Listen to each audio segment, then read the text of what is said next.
അള്ളാഹു മാത്രമാണ്. അതുകൊണ്ട് അള്ളാഹു അല്ലാത്ത ഒരൊറ്റ മഹാന്റെ പേരിലും നേർച്ച നേരുന്നത് തെറ്റാണ്, ശിർക്കാണ് എന്ന് ഞാൻ പറയാണ്. ആക്ഷേപിക്കാനല്ല, ഏതെങ്കിലും ഒരു സഹോദര സഹോദരി അതിൽ നിന്ന് മാറാൻ. അള്ളാഹുവിന് പുറമെ നിങ്ങൾ നിർവഹിക്കുന്ന നേർച്ച നിങ്ങൾ അത് അള്ളാഹുവിലേക്ക് മാത്രമാക്കി മാറ്റിയതുകൊണ്ട് ഈ സംസാരിക്കുന്ന എനിക്കോ ഇത് സംഘടിപ്പിച്ച ഇതിന്റെ പ്രവർത്തകന്മാർക്കോ എന്തെങ്കിലും ഒരു ഗുണമുണ്ടാകുമെന്ന് ഞങ്ങൾ വിശ്വസിക്കുന്നില്ല. ഞാനിപ്പോൾ ആദ്യമായിട്ടാണ് ഈ പ്രദേശത്ത് ഇവിടെ വരുന്നത്. ഇനി ഞാനിവിടെ നിന്ന് പോയാൽ നിങ്ങളുമായി കണ്ടുകൊള്ളണമെന്നോ അറിഞ്ഞുകൊള്ളണമെന്നോ ഇല്ല.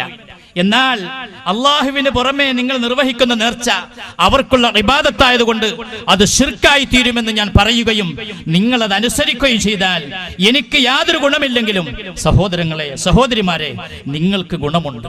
കാരണം ഇബാദത്തിന് അർഹൻ അള്ളാഹു മാത്രമായതുകൊണ്ട് നേർച്ചക്കർഹൻ അള്ളാഹു മാത്രമാണ്.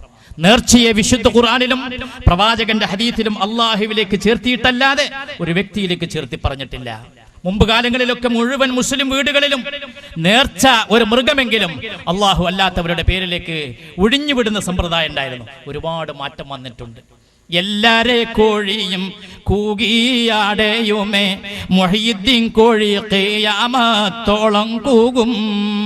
മൊയ്തീമാലയിൽ പറഞ്ഞല്ലേ, മൊയ്തീൻ ശേഖന് ഒരു കോഴി അന്ത്യനാൾ വരെ ഓരോ വീട്ടിലുണ്ടാകുന്ന. എന്നപ്പോ എത്ര വീട്ടിലുണ്ട്? വെറുതെ ബടായി പറഞ്ഞതാണ് മാലക്കാരെന്ന്. അപ്പൊ അതങ്ങനെ ഉണ്ടാവില്ല. എങ്ങനെ ഇല്ലാതെ പോയത്? നിരന്തരമായി തൗഹീദ് പറഞ്ഞിട്ട് സാധാരണക്കാർക്ക് ബോധ്യപ്പെട്ടിട്ടാ, നമ്മുടെ ഉസ്താദുമാർക്ക് ബോധ്യപ്പെട്ടിട്ടല്ല. അവരിതിന് ഒരിക്കലും സമ്മതിക്കുന്നില്ല. എന്താണ് കാരണമെന്ന് നിങ്ങൾ അവരോട് ചോദിക്കുക, നമ്മളോട് ചോദിക്കേണ്ട ആവശ്യമില്ല. എന്താണ് ഉസ്താദുമാരെ, നേർച്ച ഇബാദത്താണെന്ന് കിതാബിലില്ലേ? ഇബാദത്തുൻ അർഹൻ അല്ലാഹു അല്ലേ? പിന്നെ എന്തുകൊണ്ട് നിങ്ങൾ അത് തെറ്റാണെന്ന് പറയുന്നില്ല? അത് അവരും റബ്ബുമായിട്ട് ബന്ധപ്പെടേണ്ട കാര്യമാണ്. ഞാൻ പറയുന്നു, അല്ലാഹു അല്ലാത്തവരുള്ള പേരിലുള്ള നേർച്ച അവർക്കുള്ള ഇബാദത്താണ്. ഇന്ന് നാട്ടില് അധിക വരുമാനം നേർച്ചയിലൂടെയാണ്, അള്ളാഹു അല്ലാത്തവരുടെ പേരിലുള്ള നേർച്ചയിലൂടെയാണ്. പുത്തമ്പള്ളി നിങ്ങൾക്ക് എല്ലാവർക്കും അറിയാം, 28 ദിവസത്തിനാണ് ലേലം വിളി. 29ാമത്തെ ദിവസം വെള്ളിയാഴ്ച അത് വേറെ, അവിടെ മുതൽ 28 ദിവസം വേറെ ആളാ. എത്ര ലക്ഷത്തിനാ ലേലം വിളിക്കുന്നത്? എന്താ ലേലം വിളി? അവിടെ വരുന്ന സംഖ്യ ഒന്നിച്ച് ഈ ലേലം വിളിക്കുന്നവരെടുക്കുക. എന്നിട്ട് എത്ര ഉറുപ്പ്യക്കാണ് വിളിച്ചത് അത് ജാറ കമ്മിറ്റിക്ക് കൊടുക്കുക, ബാക്കി അവരെടുക്കുക. ഈ പുത്തമ്പള്ളിയുടെ പരിസരവുമായി ബന്ധപ്പെട്ട അതിന്റെ കമ്മിറ്റിയുമായി ബന്ധപ്പെട്ട ആരെങ്കിലും കോടീശ്വരന്മാരാകാത്തതുണ്ടോ? ഒന്ന് ചെന്ന് പരിശോധിച്ചിട്ട് വന്നിട്ട് മറുപടി പറയും. അതിനവിടെ തർക്കല്ലേ, മത്സരങ്ങളില്ലേ? തെരഞ്ഞെടുപ്പ് നടക്കുമ്പോൾ മുഴുവൻ പോലീസുകാർ വരുന്നില്ലേ? എന്തിനാ ഈ മഹാനവറുകൾ മറമാടപ്പെട്ട സ്ഥലത്ത് പോലീസിനെ കൊണ്ടുവരുന്നത്? സകലമാന പ്രശ്നങ്ങളുടെയും പരിഹാരത്തിന് വേണ്ടി ആ മഹാന്റെ അവിടേക്ക് പോകുമ്പോ പിന്നെ എന്തിനാ അവിടെ പോലീസുകാർ വരുന്നത്? ആലോചിക്കേണ്ട കാര്യമാണ് സഹോദരങ്ങളെ. തെറ്റായ മാർഗത്തിലൂടെയുള്ള പൈസയാണ്. അള്ളാഹുവിനാണ് നേർച്ച നേരേണ്ടത്, പുണ്യം കിട്ടുന്നതിന്. നേർച്ചയുടെ ലക്ഷ്യം പരലോകമോക്ഷമാണ്. യൂഫൂന ബിന്നദിരി വയഖാഫൂന യൗമൻ കാന ശർറുഹു മുസ്തതീറാ. അവർ നിർവഹിച്ചിട്ടുള്ള നേർന്നിട്ടുള്ള നേർച്ചകൾ അവർ കൃത്യമായിട്ട് നിർവഹിക്കുന്നവരാണ്. ആ നേർച്ചയിലൂടെ അവർ ആഗ്രഹിക്കുന്നത് യൂഫൂന ബിന്നദിരി വയഖാഫൂന യൗമൻ കാന ശർറുഹു മുസ്തതീറാ. വ്യാപകമായ അപകടങ്ങൾ പതിയിരിക്കുന്ന അതികഠിന കഠോരമായ ദിവസത്തിന്റെ ശിക്ഷയെ പറ്റിയുള്ള ഭയപ്പാടാണ് നേർച്ച നേരാനും അത് നിറവേറ്റാനും ഹേതുവായിട്ടുള്ളത് എന്ന് വിശുദ്ധ ഖുർആൻ പറയുന്നു. അതുകൊണ്ട് നേർച്ചയുടെ ലക്ഷ്യങ്ങൾ ഭൗതികമാക്കരുതേ എന്ന് ഞാൻ എൻ്റെ സഹോദരന്മാരുടെ പ്രത്യേകം ഉണർത്തുകയാണ്. നമ്മുടെ രോഗം മാറാനും നമുക്ക് അപകടങ്ങൾ വരാതിരിക്കാനും വാഹനത്തിന് പ്രശ്നങ്ങളില്ലാതിരിക്കാനും ഭൗതികമായ കാര്യങ്ങൾക്ക് വേണ്ടി ഇബാദത്ത് ചെയ്യരുത്. അത് ആ അന്ത്യനാളിന്റെ അടയാളമാണ് എന്ന് ഫുഖഹാക്കൾ പറഞ്ഞിട്ടുള്ള കാര്യമാണ്. നമസ്കാരം ഭൗതിക കാര്യത്തിന് വേണ്ടി, നോമ്പ് ഭൗതിക കാര്യത്തിന് വേണ്ടി. ഇതൊക്കെ തെക്കോട്ടൊക്കെ പ്രസംഗിക്കാൻ പോയാലും ഈ ഏത് മനുഷ്യന്മാരാണെങ്കിലും വലിയ സ്നേഹം ആദരവൊക്കെയാണ്. അവസാനം പറയല, എന്നാലും ആ രൂപം അതാണ്ട് പറ്റിയില്ല. അപ്പൊ രൂപത്തിലായിരുന്നു ആളുകൾ നോക്കുന്നത്, മർമ്മത്തിലല്ല, ഇസ്മില, പേരില, മുസമ്മ, ആശയത്തിലല്ല നോക്കുന്നത്. ആശയാണ് പ്രധാനം, ആശയമാണ് പ്രധാനം, ആദർശമാണ് പ്രധാനം, ഈമാനാണ് പ്രധാനം. അല്ലാഹു ലാ യൻദുറു ഇലാ അജ്സാമിക്കും, നിങ്ങളുടെ രൂപത്തിലേക്കല്ല. വലാ ഇലാ സുവരിക്കും, ഹാവഭാവ വസ്ത്രവിധാന അതിലേക്കല്ല നോക്കുന്നത്. വലാകി യൻദുറു ഇലാ ഖുലൂബിക്കും, ഹൃദയത്തിലേക്കാണ്. ഈമാൻ അവിടെയാണ്, തഖ്വ അവിടെയാണ്. ഇപ്പൊ എനിക്കൊരു 16 മീറ്റർ ഓയിലുമുണ്ട് വാങ്ങാമല്ലോ, അള്ളാഹു അനുഗ്രഹിച്ച് അതിന്റെ പൈസ എവിടെന്നെങ്കിലും ഉണ്ടാക്കാം. അതുകൊണ്ട് ഈമാൻ വർദ്ധിക്കുമെങ്കിൽ തീർച്ചയായും ഞാൻ തലയെ കിട്ടും അത് വാങ്ങിയിട്ട്. അതുകൊണ്ട് ഈമാൻ വർദ്ധിക്കില്ല. അത് ഈമാനിന്റെ അടയാളമായിട്ട് റസൂലുള്ളാഹി പറഞ്ഞിട്ടില്ല. അത് പ്രവാചകന്റെ ആദിയായ ഒരു സുന്നത്താണ്. വേണമെങ്കിലും ഉപയോഗിക്കാം, വേണ്ടെങ്കിലും ഉപയോഗിക്കണ്ട. കാരണം പ്രവാചകന്റെ എതിരാളികളായ ആളുകൾ നല്ല തലയെക്കെട്ടായിരുന്നു. അള്ളാഹിന്റെ റസൂലിനേക്കാൾ മനോഹരമായ തലയെക്കെട്ടായിരുന്നു അബൂ സുഫിയാന്റെ. അത് കാരണം റസൂലിന് കിട്ടുന്നേക്കാൾ നല്ല നിറവും നല്ല വിലയുമുള്ള മുണ്ടാണ് അബൂ സുഫിയാന് കിട്ടിയത്. അത് ആ നാട്ടിന്റെ സംസ്കാരമാണ്. അത് നമുക്ക് സുന്നത്തായി മാറണമെങ്കിൽ റസൂലുള്ളാഹി പറയണം. അങ്ങനെ സ്വഹീഹായി പറഞ്ഞിട്ടുണ്ടെങ്കിൽ തീർച്ചയായും നമ്മളത് സ്വീകരിക്കും. ഇനി ഒരാൾ അത് സ്വീകരിച്ചില്ലെങ്കിൽ തന്നെ ഒരു സുന്നത്ത് ഒഴിവായി എന്നേ ഉള്ളൂ. എന്നാലും മർമ്മം അവിടെയല്ല. മർമ്മം നമ്മുടെ വിശ്വാസവും ആദർശവുമായിട്ട് ബന്ധപ്പെട്ട. അപ്പൊ ഞാൻ പറയുന്നത്, ചില ആൾക്കാർ നമ്മുടെ രൂപം ഭാവമൊക്കെ നോക്കാം, പിന്നെ സാധാരണ മനുഷ്യന്മാർ സംസാരിക്കുമ്പോഴാണ് പോലെ സംസാരിക്കുന്നത്. അതായത് വഴലിന്റെ രീതിയില്ല, ചില സ്ഥലത്ത് അതാണ്. അപ്പൊ അങ്ങനെ അതിങ്ങനെ നീട്ടി ഒക്കെ വലിച്ചൊക്കെ പറയണം എന്നുള്ള ഒരു രീതിയാണ്. അങ്ങനെയൊന്നുമില്ല, കാര്യം പറഞ്ഞാൽ മതി. മഹാനായ ഇമാം ഗസാലി റഹ്മത്തുള്ളാഹി പറഞ്ഞു, വഴലിന് വേണ്ടി അള്ളാഹുവിന്റെ ദീനിലേക്ക് ജനങ്ങളെ ക്ഷണിക്കാൻ വേണ്ടി കൃത്രിമ ശൈലി ഉപയോഗിക്കുന്നവൻ അവനെ കരുതിയിരിക്കണം എന്നാണ്. സ്വാർത്ഥത ഉണ്ടാവുന്നതാണ്.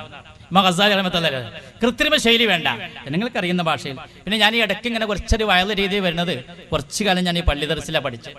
പള്ളി ദർസിൽ പഠിക്കാനുള്ള കാരണം തന്നെ വയൽ അറിയാൻ പൂതിയായിട്ടാണ്. ചെറുപ്പത്തിൽ മൊയ്ലിയമാർ ഇങ്ങനെ വയൽ അറിയുമ്പോൾ സാധാരണ എങ്ങനെ നാട്ടിലൊക്കെ പെണ്ണുങ്ങൾ പറയും പോലെ ആ വയൽ ഇങ്ങനെ കടന്നിരിക്കാൻ തോന്നുന്നു. അത്ര ഭക്തി സാന്ദ്രമായിരുന്നു പണ്ടത്തെ വയലേ. ഇന്നത്തെ വയലിനൊക്കെ രീതിയിലൊക്കെ മാറ്റം വന്നു സഹോദരങ്ങളെ, നമ്മുടെ പണ്ഡിതന്മാർ മാറ്റം വരുത്തി. അങ്ങനെ വയൽ കേട്ടിട്ട് വയൽ പറയണം, എനിക്ക് അതിന് പൂതിയാകുന്നു എന്ന് പറഞ്ഞിട്ട് പള്ളി ദർസിൽ പോയ ആളാണ് ഞാൻ. അതുകൊണ്ട് ചിലക്ക് കുറച്ചൊക്കെ ഇങ്ങനെ ഒരു വയലിന്റെ രീതിയിൽ വന്നിട്ടുണ്ട്. അത് നിങ്ങൾ ആ രീതിയിൽ സ്വീകരിക്കേണ്ട. ആശയത്തിനാണ് പ്രാധാന്യം, അതിന്റെ ബാഹ്യമായ ചടങ്ങുകൾക്കല്ല.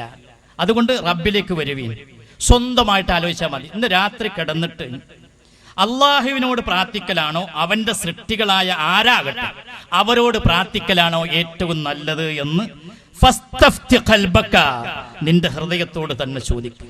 ഫഇന്നഹു യഫ്തിക, നിന്റെ ഹൃദയം മറുപടി നൽകും. ഏറ്റവും നല്ലത് അള്ളാഹുവാണ്. റബ്ബേ ഒറ്റ വിളി. ഫയസ്മഉ വയുജീബ്, അല്ലാഹ് കേൾക്കും, ഉത്തരം ചെയ്യും. ഫയഖൂൽ, അല്ലാഹു തആല പറയും, ലബ്ബൈക യാ അബ്ദി, അല്ലയോ അടിമ, നിന്റെ വിളിക്ക് ഞാൻ ഇതാ ഉത്തരം ചെയ്തിരിക്കുന്നു. പാതിരയാണല്ലേ, അടുത്താരുമില്ലല്ലേ, സഹായിക്കാൻ ആരുമില്ലല്ലേ, ഞാനുണ്ട്. ഞാനാ നിന്നെ സൃഷ്ടിച്ചത്, ഞാനാ നിന്നെ സംരക്ഷിക്കുന്നത്, ഞാനാ നിന്നെ പരിപാലിക്കുന്നത്, ഞാൻ നിന്റെ സമീപത്തുണ്ട്, ഞാൻ നിന്റെ ജീവധമനിയേക്കാൾ നിന്റെ അടുത്താണ്. ഞാൻ നിന്നോട് അങ്ങേയറ്റത്ത് അലിവും ആർദ്രതയും വാത്സല്യവും സ്നേഹവുമുള്ളവനാണ്. നിന്നെ ഒരു ഉറുമ്പ് പോലും കടിക്കരുത്, ഒരു മുള്ളുപോലും കുത്തരുത് എന്ന് ആഗ്രഹിക്കുന്ന ആളാണ് ഞാൻ. നീ നരകത്തിൽ പോകാതിരിക്കാനാണ് ഈ സംവിധാനങ്ങളെല്ലാം ഞാൻ ഏർപ്പെടുത്തിയത്. അതുകൊണ്ട് നിന്നോട് അങ്ങേയറ്റ അളവും സ്നേഹവും സ്നേഹവും കാരുണ്യവുമുള്ള, നിന്നെ ഏറ്റവും കൂടുതൽ അറിയുന്ന, നിന്റെ നീക്കുപോക്കുകൾ അറിയുന്ന, വിചാര വികാരങ്ങൾ അറിയുന്ന, സുഖദുഃഖങ്ങൾ അറിയുന്ന, സ്വകാര്യ ദുഃഖങ്ങൾ അറിയുന്ന, ഹൃദയത്തിന്റെ വ്യഥയും വേദനയും അറിയുന്ന എന്നോട് പറഞ്ഞോ, നിന്റെ പ്രശ്നം ഞാൻ പരിഹരിക്കാം എന്ന് യജമാനനായ റബ്ബ് വാഗ്ദാനം ചെയ്യുമ്പോൾ അത് പോരെ. ഞാൻ അവസാനിപ്പിക്കാണ്. ആവശ്യമെന്തുണ്ടെങ്കിലും കുഴയണ്ട, റബ്ബിന്റെ വാതിൽ മുട്ടണം മടിക്കണ്ട, തുറക്കും ക്ഷണം അത് സോദരാ വിധിയുള്ളതാ, ഖുർആനിലായി നമ്മോട് പ്രഖ്യാപിച്ചതാ, അൽ ബഖറയിൽ നീ നോക്കിയാൽ കാണുന്നതാ, സൂറത്ത് മുഅ്മിനിലും പരസ്യം ചെയ്തതാ, കൂമ്പാരമായി നീ തെറ്റു ചെയ്താൽ തന്നെയും നീട്ടുന്ന കൈ തട്ടാത്ത റബ്ബാ പിന്നെയും, ആരും എനിക്കില്ലല്ലോ നീ അല്ലാതെ എന്നും പറഞ്ഞ് നീ തേടണം വല്ലാതെ. ഇത് പാടിയത് ഒരു സുന്നി മുസ്ലിയാരാണ്. ഞാൻ ഇന്നലെ സബീന കിതാബ് ഇങ്ങനെ എടുത്ത് വായിച്ചു. അപ്പൊ അതിലൊരു വരി ബൈത്ത്, ആ ബൈത്ത് എന്താ അറിയാം? ഇലൈക യാ, 8 വരിയുണ്ട്, 2 വരിയെ ഞാൻ കാണാതെ പഠിച്ചിട്ടുള്ളൂ ഇന്നലെ. ഇലൈക യാ റബ്ബി ഖദ് വജ്ജഹ്തു ഹജാതി വജിതു ബാബക യാ റബ്ബി ബിറഗ്ബാതി, അന്തൽ അലീമു ബിമാ യജ്രിൽ ലമീറു ബിഹി യാ ആലിമൽ ഗൈബി അല്ലാമൽ ഖഫിയാതി, ഫഖദിൽ ഹവായിജ ലി റബ്ബി വലസ്തു അറാ സിവാക യാ റബ്ബി മൻ ഖാദിൽ ലി ഹജാതി. 3 വരി ഇന്നലെ പഠിച്ചു. ഇനി 5 വരിയും കൂടി ഉണ്ട്. നല്ല ആശയ, മുഴുവൻ പഠിക്കാൻ തോന്നി. സബീന കിതാബിൽ വന്നു എന്നുള്ളൂ. ആശയം വളരെ സുഖ, വളരെ രസമാണ്. കാരണം സബീന കിതാബിൽ അള്ളാന്റെ ആയത്തുണ്ടല്ലോ, കൂട്ടത്തിൽ ഇത് വന്നതാ. ഇലൈക, നിന്നിലേക്ക്, യാ റബ്ബി, എന്റെ രക്ഷിതാവേ, ഖദ് വജ്ജഹ്തു, ഞാനിതാ തിരിച്ചിരിക്കുന്നു, ഹാജാത്തി, എല്ലാവർക്കും അറിയാം ഹാജത്ത്, ആവശ്യങ്ങൾ, വജിതു ബാബക യാ റബ്ബി ബിറഗ്ബാതി, വജിതു, ഞാനിതാ വന്നിരിക്കുന്നു, ബാബക്ക, നിന്റെ അനുഗ്രഹത്തിന്റെ കവാടത്തിങ്കൽ, നിന്റെ ഗേറ്റിങ്കൽ, യാ റബ്ബി, എന്റെ റബ്ബേ, ബിറഗ്ബാതി, എന്റെ ആഗ്രഹങ്ങളുമായി നിന്റെ അടുക്കൽ ഇതാ വന്നിരിക്കുന്നു, അന്തൽ അലീമു ബിമാ യജ്രിൽ ലമീറു ബിഹി, ഈ പ്രയാസങ്ങളും പ്രതിസന്ധികളും നിന്റെ മുമ്പിലേക്ക് ഞാൻ ഉയർത്തുമ്പോൾ എന്റെ മനസ്സിന്റെ വിചാരങ്ങളും വികാരങ്ങളും വേദനയും വ്യഥയും ആഴവും നിനക്കറിയാം. അന്തൽ അലീമു ബിമാ യജ്രിൽ ലമീറു ബിഹി യാ ആലിമൽ ഗൈബി അല്ലാമൽ ഖഫിയാതി, എല്ലാ അദൃശ്യ കാര്യങ്ങളും എല്ലാ നിസ്സാരവും മറഞ്ഞവും ഗോപ്യവുമായ കാര്യങ്ങളും അറിയുന്ന റബ്ബേ, നിനക്കറിയാമല്ലോ എൻ്റെ ഹൃദയത്തിന്റെ